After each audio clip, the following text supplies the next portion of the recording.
नमस्कार, doctor advice में आपका स्वागत है और मैं हूं आपके साथ डॉली। और इस वक्त हमारे साथ मौजूद हैं डॉक्टर रविंद्र नांदेड़कर जी, जो कि महाराष्ट्र से हैं और डायबिटीज़ फ्री इंडिया की एक मुहिम जो है इन्होंने छेड़ रखी है और काफ़ी सफलता भी जो है इन्होंने आयुर्वेद के द्वारा हासिल की है। नमस्कार डॉक्टर साहब, आपका हमारे इस प्रोग्राम में बहुत बहुत स्वागत है आपका। डॉक्टर साहब, हम चर्चा को जारी रखेंगे, चर्चा को आगे बढ़ाते हैं और मैं आपसे जानना चाहूँगी कि जो मधुमेह है, डायबिटीज़ है, सबसे पहले ये जानना बहुत आवश्यक होगा कि आखिर ये है क्या और इसके अभाव में जो जीवन है वो कितना कठिन हो जाता है एक आम मनुष्य के लिए। सही है।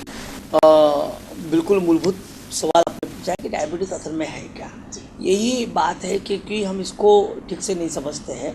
बराबर, मधुमेह अगर हम मॉडर्न साइंस के तरीके से देखते हैं कि आप जब जो भी भोजन करते हैं उसके 5 मूल तत्व होते हैं। कार्बोहाइड्रेट्स, कार्बोदको माने प्रोटीन्स माने प्रोटीन है, और फैट्स माने वसा, एंड विटामिन एंड मिनरल्स। इसके अंदर जो कार्बोहाइड्रेट, जिसको मराठी में पिष्टमय पदार्थ कहते हैं, है ना, या ये जो आम भाषा में कहे तो जैसे कि चावल हो गया, ज्वार हो गया, बाजरी है, गेहूँ, ये सारा जो जिसका जो आम आसानी से फीड बनता है, ये जो कार्बोहाइड्रेट है, स्टार्चेस वगैरह है, तो इसका जो चबाने के बाद जब पेट में आता है जठर में, जिसे स्टमक कहते हैं, तो यहाँ पे क्या है कि यहाँ HCl हाइड्रोक्लोरिक एसिड है, प्लस यहाँ पे डाइजेस्टिव एंजाइम्स है। इसका डाइजेशन होता है। मैंने पहले तो मैकेनिकल ब्रेकडाउन होता है, बड़े टुकड़े छोटे हो जाते हैं, यहाँ पे केमिकल ब्रेकडाउन होता है। केमिकल ब्रेकडाउन में जो कॉम्प्लेक्स जटिल मॉलिक्यूल है वो ब्रेक होके वो सिंपल फॉर्म में कन्वर्ट किया जाता है, सिंगल मॉलिक्यूल में कन्वर्ट होता है। कि ऐसा क्यों?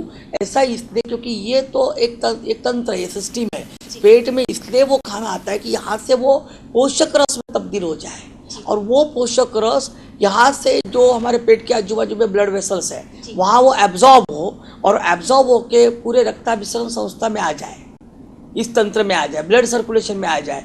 वो सारे पोषक तत्व अगर ब्लड सर्कुलेशन में आ जाए तो वहाँ से शरीर के हर कोशिकाओं को वो तत्व मिल जाए। डायबिटीज़ में जैसे कि टाइप 1 और टाइप 2 का जो डायबिटीज़ है, आप उसको कैसे एक्सप्लेन करना चाहेंगे? क्या फ़र्क है टाइप 1 और टाइप 2 के जो डायबिटीज़ है? बिल्कुल, लेकिन मैं छोड़ूंगा नहीं, मैं मेरी बात को पूरा करूंगा 2 मिनट के लिए। तो ये मैं टाइप 1 2 पे जाने के, लेकिन ये बहुत इंपॉर्टेंट है। मैं जब बताऊंगा आपको समझ में आएगा।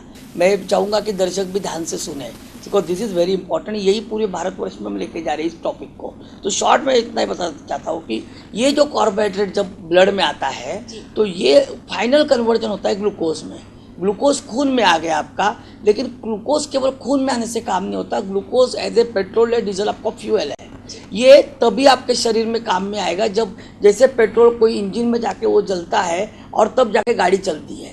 तो हमारे बॉडी का इंजन का है, तो हमारे बॉडी की जो कोशिकाएं है उस कोशिकाओं में माइटोकॉन्ड्रिया है, और माइटोकॉन्ड्रिया आपका एक्चुअली इंजन है। वहाँ ग्लूकोज जब पहुँचेगा, वहाँ जो जलेगा तो एनर्जी क्रिएट होगी, एडिनोसिन ट्राइफॉस्फेट ATP।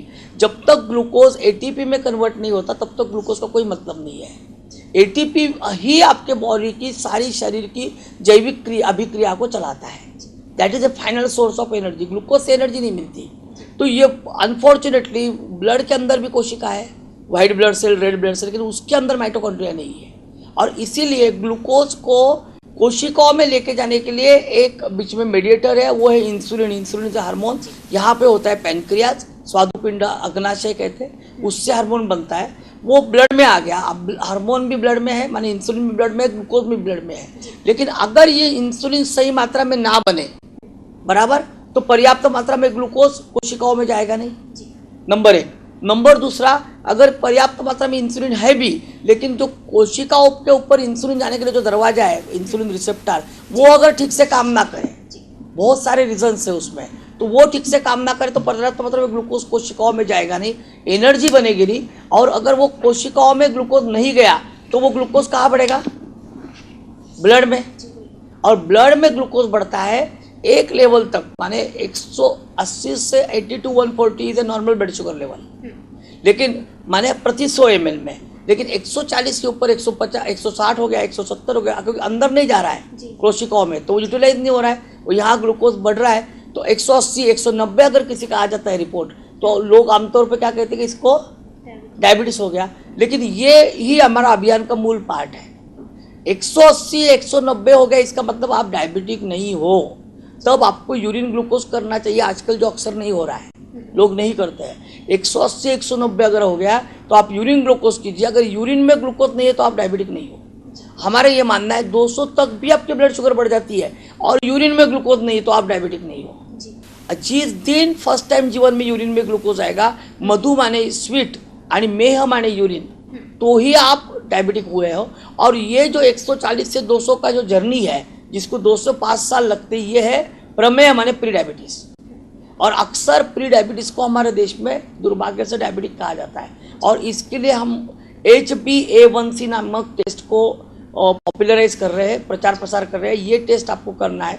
ये टेस्ट अगर आपकी 5.7 to 6.4 है तो आप प्री डायबिटिक है। ये टेस्ट अगर 6.5 एंड अबव है तो ही आप डायबिटिक हो। Now you got my point ना। जी बिल्कुल। जैसे इंसुलिन की बात हमने की, तो इंसुलिन काफ़ी सारे ऐसे लोग हैं जिनको इस चीज़ का नॉलेज ही नहीं है कि इंसुलिन आखिर है क्या और ये काम किस प्रकार से करता है। यही मैंने जो अभी आपको कहा कि इंसुलिन ही वो माध्यम है जो ग्लूकोज को कोशिकाओं में लेके जाता है। तो कौन से ऐसे मरीज हैं जिनको बहुत ज़्यादा आवश्यकता होती है इंसुलिन लेने की?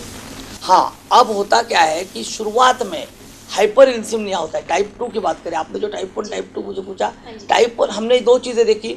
2 चीज़ों से डायबिटीज होता है। एक तो इंसुलिन पर्याप्त मात्रा में ना बने, या इंसुलिन बन भी रहा है तो उसका यूटिलाइजेशन ना हो। जो मैंने अभी कोशिकाओं के ऊपर इंसुलिन रिसेप्टर बोला, that is called insulin resistance.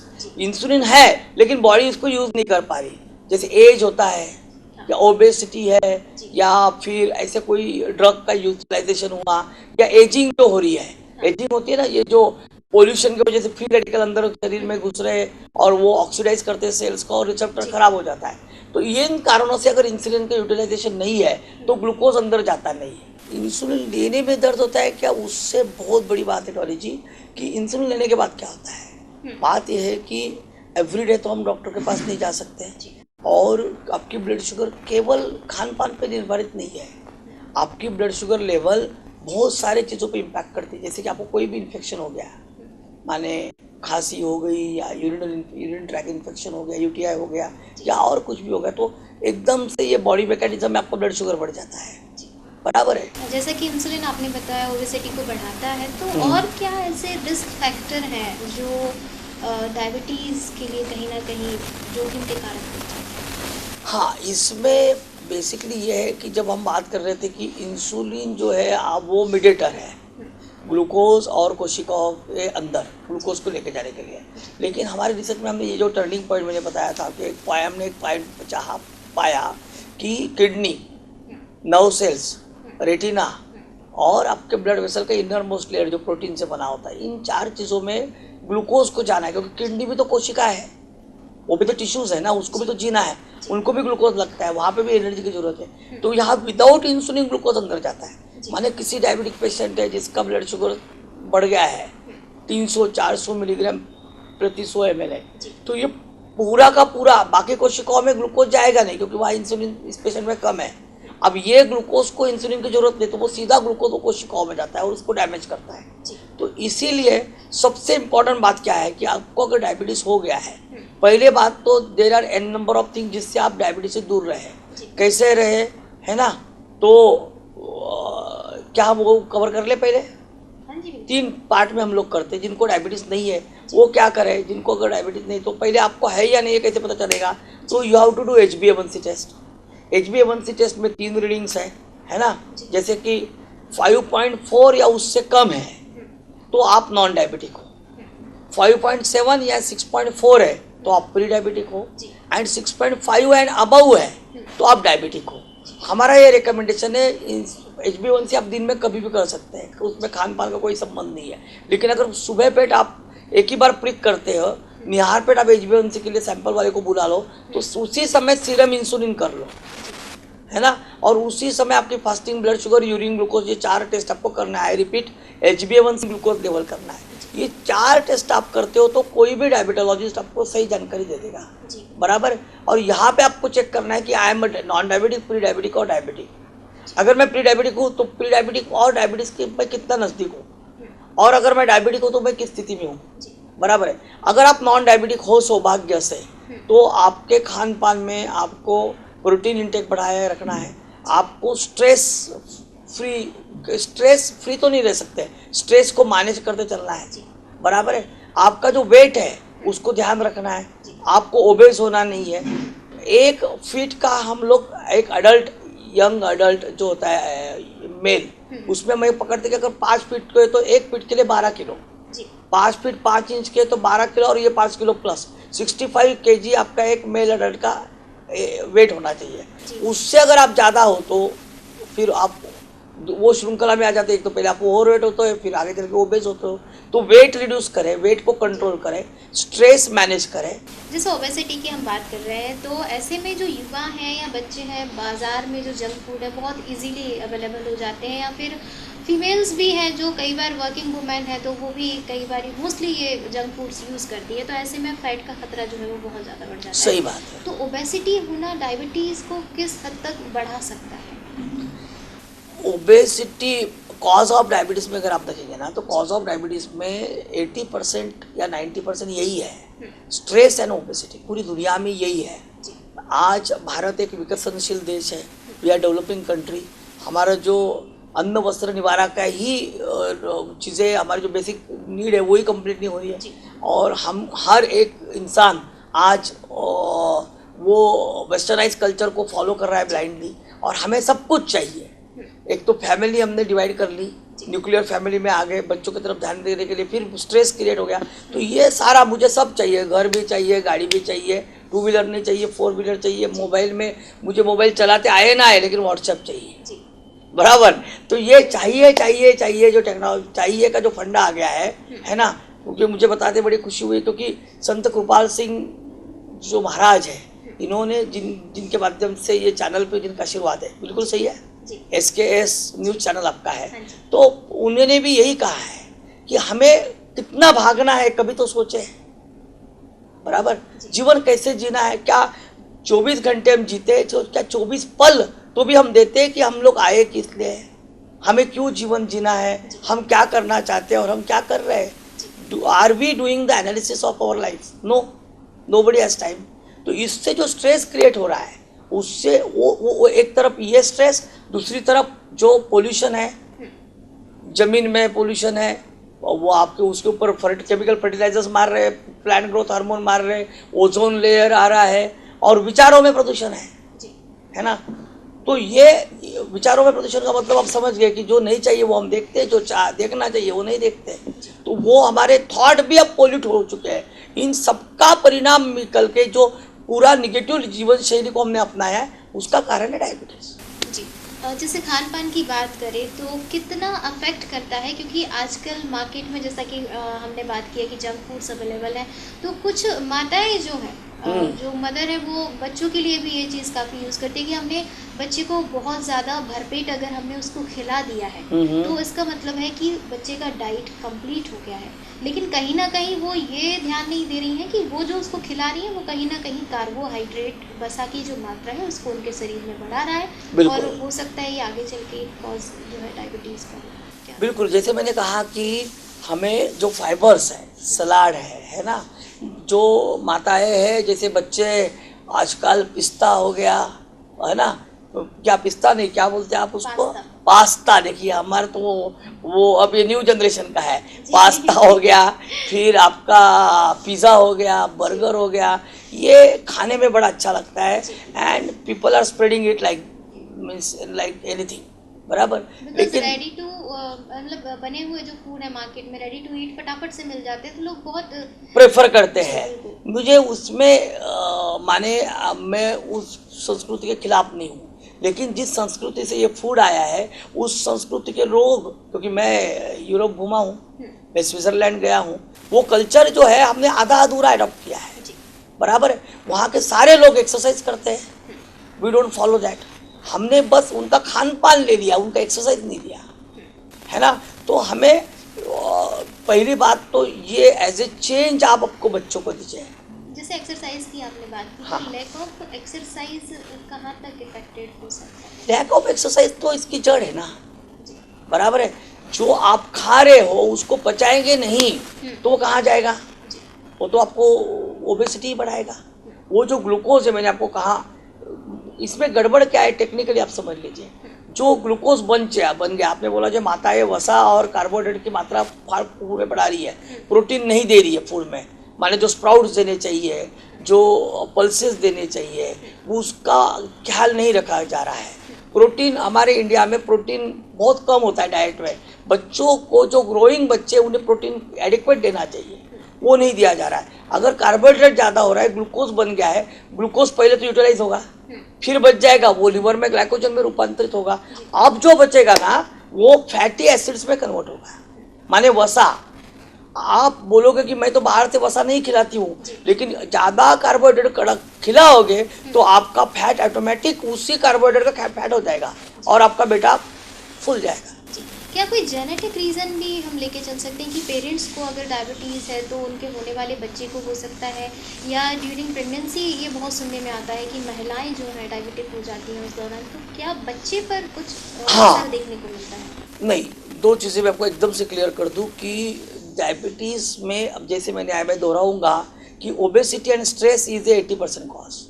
20% जो कॉज है कि अगर माता में डायबिटीज़ है तो 50% चांसेस बच्चे में है, पिता में और माता में दोनों में है, माने माता या पिता में से किसी एक को है तो 50% है, दोनों में है तो 100% है।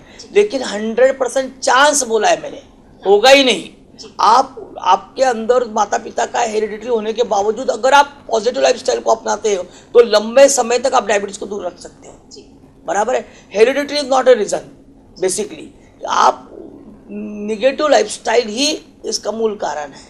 अगर माता पिता में होने के बावजूद अगर आप every 6 month every 3 month HbA1c करते हुए जैसे आप प्री डायबिटिक हो जाओ, आप आयुर्वेद का सहारा लो, आयुर्वेद और खान पान, आहार विहार, इन 3 सूत्र को अपनाओ तो आप जीवन भर मधुमेह को दूर रख सकते हो। बच्चों में डायबिटीज़ में शॉर्ट में इतना ही बता देता हूँ कि बच्चों में जो डायबिटीज़ होता है वो जरूरी नहीं कि माता पिता से आया है। बच्चों में जो डायबिटीज़ होता है जब एक फीमेल ओहम श्री बीजांड और पुरुष बीजांड माने स्पर्म, इनका जब संयोग होता है और छोटे जीव का निर्माण होता है, जाइगोट कहते हैं, उस केस में जो पेयरिंग होती है क्रोमोसोम्स की, उसमें जो कोडिंग होते हैं, जैसे कंप्यूटर का कोडिंग होता है, वहाँ कोई कोड मिसमैच हो गया और वो म्यूटेशन हो गया, तो उस कोड में मिसमैचिंग में ऐसा होता है कि वो एक ऐसा चेंज हो जाता है तो आगे जाके एक ऐसी स्थिति उत्पन्न हो जाती है, बराबर है, कि उस स्थिति से आपके जो अंदर बीटा सेल्स है वो एटोलाइसिस माने वो स्थिति आपके बीटा सेल्स को खाते हैं,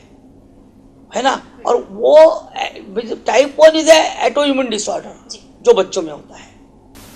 आजकल की जो लाइफस्टाइल है लोगों की, बहुत ज़्यादा स्ट्रेस है, भागदौड़ इतनी ज़्यादा है, उस चीज़ से, स्ट्रेस से बचने के लिए जो युवा जो है वो अल्कोहल का यूज़ करने लगा है। और कुछ लोग जो हैं आमतौर पर भी अल्कोहल जो डेली रूटीन का उनका जो लाइफस्टाइल है उसमें यूज़ करते हैं। तो अल्कोहल कितना ज़्यादा खतरनाक होता है? नॉर्मली ये सब जानते हैं कि वो खतरनाक है, लेकिन हम अगर डायबिटीज़ की बात करें तो डायबिटीज़ के कितने केसेस बन जाते हैं जो व्यक्ति अल्कोहल यूज़ करते हैं?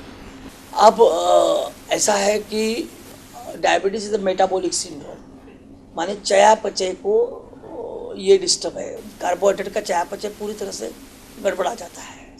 और अल्कोहल सब जानते हैं कि it is impacting on your liver, ये मेटाबॉलिज्म पे ही ज़्यादा असर करता है। तो अगर आप डायबिटिक हो और आप अल्कोहल ले रहे हो तो डेफिनेटली गड़बड़ करेगा, नंबर 1। नंबर 2, अगर आप प्री डायबिटिक हो और अल्कोहल ले रहे हो तो आपका डायबिटीज बहुत जल्दी आ जाएगा, है ना। एंड ओवरऑल अल्कोहल काफ़ी खतरनाक है, बराबर। तो आई डोंट रिकमेंड, माने दुनिया में कोई डॉक्टर आपको अल्कोहल को रिकमेंड नहीं करेगा, है ना। और यही मैं कह रहा हूँ कि जो वेस्टर्नाइज कल्चर को हम ब्लाइंडली फॉलो कर रहे हैं, अब वो समय आ चुका है, हमारी आंखें खोलनी चाहिए।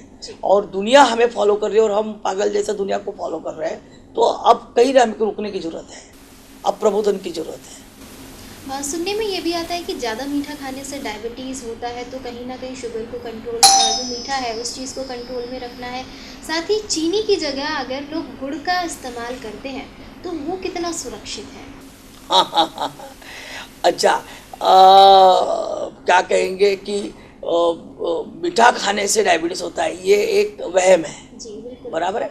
अगर आप लीन हो, माने आप मोटे नहीं हो, बराबर है, मीठा खाने से मोटापा बढ़ता है। और मोटापा से डायबिटीज होता है। लेकिन आप मोटे नहीं हैं तो आपको बिंदास मीठा खाना चाहिए। हाँ, लेकिन डायबिटीज होने के बाद मीठा बिल्कुल नहीं खाना चाहिए, नंबर एक।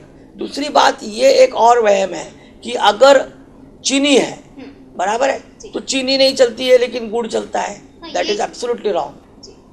चीनी और गुड़ दोनों भी एक ही चीज से बनते हैं, दोनों भी वर्ज्य है। तो ये एक लोगों का जो भ्रम है, जो दर्शकों को हम बताना चाहेंगे कि चीनी की जगह अगर आप गुड़ का इस्तेमाल करके इस भ्रम में हैं कि डायबिटीज़ नहीं होगा या उनसे किसी तरह से सुरक्षित है, तो इस भ्रम को कृपया दूर कर दीजिए। चीनी और गुड़ जो है वो एक ही चीज़ से बनते हैं। अगला सवाल ये रहेगा कि जो ओबेसिटी को लेकर हम बात कर चुके हैं कि कोई व्यक्ति अगर मोटा है तो ये संभावना है कि ओबेसिटी के कारण की डायबिटीज़ हो सकता है, लेकिन क्या कोई व्यक्ति जो कि दुर्बल है, देखने में कमज़ोर है, तो क्या ऐसे व्यक्ति में भी डायबिटीज़ की संभावनाएं हैं? हाँ, मैंने फिर रिपीट करता हूँ, स्ट्रेस एंड ओबेसिटी। अगर आप मोटे नहीं है लेकिन आपको ज़बरदस्त स्ट्रेस है, हाँ। आप मोटे नहीं हो लेकिन आपके अंदर वो जो पोल्यूशंस के वजह से या कोई तनाव है जिसके अंदर से काफ़ी स्ट्रेस के साथ में आपके बॉडी में वो फ्री रेडिकल्स की मात्रा बहुत ज़्यादा है ड्यू टू आपके खान पान की स्थिति, या आप पोल्यूटेड एरिया में रह रहे हो, या ऐसे कोई दवाइयों का इस्तेमाल जैसे कुछ स्टेरॉइड्स है उसकी ज़्यादा मात्रा ले लो तो भी आपका पैनक्रियास के बीटा सेल इम्पैक्ट करते हैं। तो ये सारे चीज़ें हैं, या ऐसी कोई स्थिति आ गई जिससे आपके जो इंसुलिन रिसेप्टर काम नहीं कर रहा हो, तो इन सारे चीज़ में आप दुबले भी हैं तो भी आपको डायबिटीज़ होता है। जैसे कई व्यक्ति ऐसे हैं जो सुनने में ऐसा आता है कि चावल अवॉइड कर देते हैं इस दौरान अगर उनको डायबिटीज़ है तो, क्योंकि चावल कहीं ना कहीं ओबेसिटी को बढ़ाता है, तो वो चावल को कंट्रोल, तो क्या ये उचित है ऐसा कर पाना कि चावल को अगर हम अवॉइड करें? 100% चावल को अवॉइड करना है, लेकिन चावल ओबेसिटी को बढ़ाता है इसलिए नहीं। मैंने अभी कहा ना कि कार्बोहाइड्रेट का फाइनल कन्वर्जन ग्लूकोज में होता है, और ग्लूकोज को कोशिकाओं में लेके जाने के लिए जो साधन है इंसुलिन वो आपके पास पर्याप्त मात्रा में है ही नहीं, और है भी तो वो काम नहीं कर पा रहा है। तो आपको there is something called glycemic index food. Diabetic patient को मैं आपके माध्यम से बताना चाहता हूँ कि क्या खाए ना खाए उसमें बड़ा वो चक्कर में रहते हैं। एक सिंपल चीज़ है, जो खान पान खाने की ऐसी चीज़ है जो एकदम से हजम होती है, फास्ट डाइजेशन जिसका होता है, वो आपके लिए वर्ज्य है। जैसे कि लो कैलोरी जो फूड्स हैं, तो वो हमारे दर्शकों को आप क्या बताना चाहेंगे? लो कैलोरी जो फूड है वो कौन कौन से हैं जिनसे शुगर लेवल को कंट्रोल किया जा सकता है? मैंने कहा ना कि लो कैलोरी माने का कैलोरी आपकी क्रिएट हो रही है ग्लूकोज से, बराबर है। अब जो जिसका देखिए, अभी जवार बाजरा ये एकदम से हजम होता है। बाजरा पता है आपको? जी। बाजरे की रोटी अगर आप शक्कर भी ना डालो, दूध में चूर के खाओ तो पहला ही निवाला आपको कैसा लगता है? मीठा लगता है। तो ये इसमें शक्कर तो डायरेक्ट, तो मीठा कहाँ से है? तो इसका इमीडिएट डाइजेशन हो गया, इतना फास्ट डाइजेस्ट हो रहा है। तो जो चीज़ें फास्ट डाइजेस्ट होती है ना, चावल तो फटाक से डाइजेस्ट होता है, इसलिए तो बीमार इंसान को देते हैं।